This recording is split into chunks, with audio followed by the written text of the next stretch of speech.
बात और अभी रह गई है, वो उनका जवाब देना थोड़ा ज़रूरी समझता हूँ।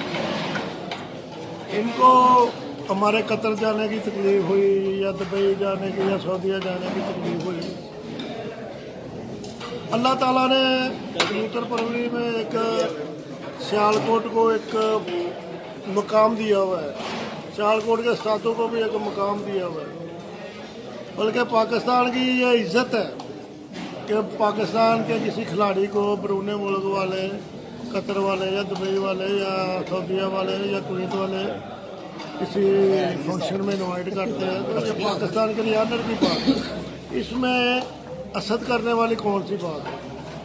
कौन सा भाईजान आपकी जेब से हम किराया लेके गए हैं कि आपको वो तकलीफ हो रही है हमारे कतर जाने की, हमारे दुबई जाने की या बहरीन जाने की या किसी और मुल्क में जाने की? आप हमारे रीफ हैं और अच्छी बातें आपके मुंह से अच्छी लगती है।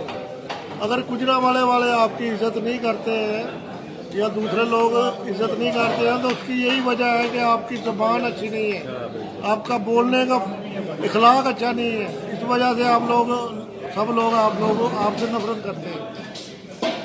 तो हमने तो फिर भी लोगों के मुखालफत के बावजूद भी आपकी इज्जत की, आपके साथ शौक किया, सब कुछ किया, मगर जिस तरह आपने अपना असल चेहरा दिखाया है वो काबिल मजम्मत है। और इंशाल्लाह फिर बात होगी फिर।